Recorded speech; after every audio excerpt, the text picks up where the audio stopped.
एक बेरोजगार शिक्षक थे। वो नौकरी तलाशने के लिए काफी कोशिश कर रहे थे, लेकिन उन्हें नौकरी मिल ही नहीं रही थी।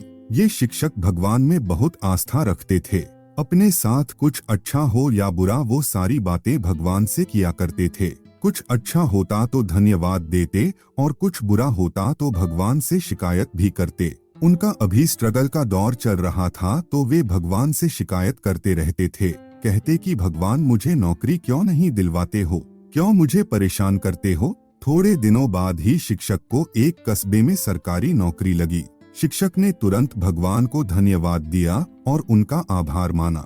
लेकिन दिक्कत ये थी कि स्कूल गांव में था और उनका रहने का इंतजाम कस्बे में किया गया था। उनके मकान से स्कूल तक का अंतर 5 किलोमीटर था। शुरुआती दिनों में पैसे ना होने की वजह से उन्हें अक्सर इतना लंबा अंतर पैदल ही चलना पड़ता था।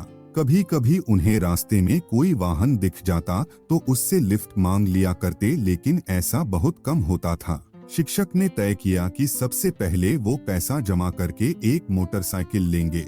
उन्होंने बड़ी मेहनत करके पाई पाई जोड़ करके कुछ ही महीनों में मोटरसाइकिल लेने के लिए पैसे जुटा लिए और एक अच्छी सी मोटरसाइकिल खरीदी। अब उनका जीवन थोड़ा आसान हो गया। उन्होंने फिर से भगवान को धन्यवाद दिया। उन्हें अपना पुराना समय अच्छे से याद था।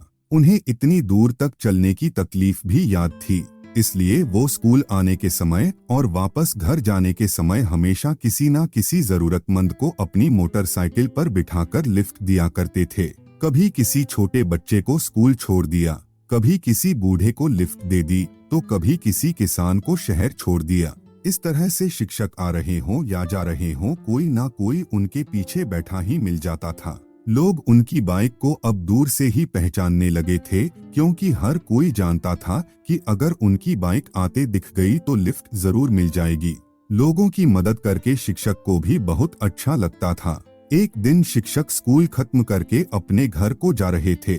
उस दिन कुछ ऐसा हुआ कि उनसे लिफ्ट मांगने वाला कोई भी नजर नहीं आया। आधे रास्ते तक पहुंचने पर एक आदमी ने उनसे लिफ्ट मांगी। शिक्षक ने तुरंत उस आदमी को बिठाने के लिए अपनी बाइक रोक दी। उस आदमी को बिठाकर शिक्षक अपने रास्ते चल पड़े। थोड़ी दूर सुनसान जगह आने पर उस आदमी ने शिक्षक के पीठ पर चाकू रखा और उनसे कहा, अब ये बाइक मैं चला लूंगा, आप नीचे उतर जाइए और मेरा पीछा मत कीजिएगा। शिक्षक को लगा आज तो बुरा फंस गया। फिर भी शिक्षक ने कहा, दोस्त तुम चाहे तो ये बाइक ले लो, जहाँ जाना है चले जाओ, लेकिन इस बात का जिक्र कभी किसी से मत करना, क्योंकि इस रास्ते पर वैसे ही बहुत कम लोग गाड़ियों से जाते हैं और उनमें से भी बहुत कम लोग किसी को अपने साथ बिठाते हैं। अगर इस बात का पता लोगों को चल गया तो वे दूसरों को लिफ्ट देना बंद कर देंगे।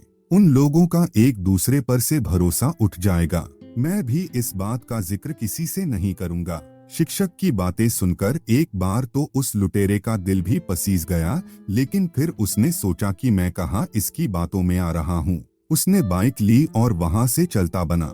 शिक्षक जैसे तैसे फिर पैदल चलकर अपने घर तक पहुँचा और घर पहुँचकर भगवान से शिकायत करने लगा, क्या भगवान फिर से मुझे वहीं पर लाकर खड़ा कर दिया। शिक्षक उस रात बिना खाना खाए ही सो गया। सुबह शिक्षक जब नींद से जागा तो उसने देखा कि उसकी मोटरसाइकिल उसके आंगन में खड़ी है और उस पर एक चिट्ठी चिपकी हुई है। शिक्षक ने बड़े आश्चर्य से अपनी बाइक से उस चिट्ठी को निकाला और उसे पढ़ने लगा। चिट्ठी उसी चोर ने लिखी थी जिसने उनसे ये बाइक छीनी थी। उसने लिखा था कि मास्टर जी मुझे माफ कर दीजिए जो मैंने आपकी बाइक चुराई। ये बाइक तो किसी सेलिब्रिटी की तरह है। जैसे लोग किसी बड़ी सेलिब्रिटी को दूर से ही पहचान लेते हैं, उसी तरह हर कोई दूर से ही इसे पहचान रहा था। मैं जहां भी जा रहा था लोग मुझे रोककर इसके बारे में पूछते थे और तरह तरह के सवाल करते थे। मैं इस बाइक को क्यों चला रहा हूं? या मास्टर जी की बाइक आपके पास क्या कर रही है? मैं बहाने बनाते बनाते थक गया, लेकिन लोग सवाल करते करते नहीं थके। मुझे पक्का यकीन है अगर थोड़े दिन ये बाइक मेरे पास रही तो मुझे जरूर जेल जाना पड़ेगा, इसलिए मैं ये बाइक आपको वापस लौटा रहा हूँ। चिट्ठी पढ़ते पढ़ते मास्टर जी की हंसी छूट गई और उन्हें यकीन हो गया कि उन्होंने जितनी भी भलाई की है उसका फल भी उनको भला ही मिला है।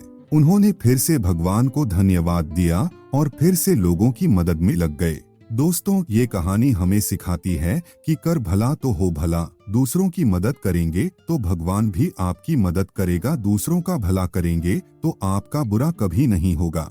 दोस्तों, अगर आपको ये वीडियो पसंद आया है तो लाइक करें और चैनल को सब्सक्राइब करना ना भूलें।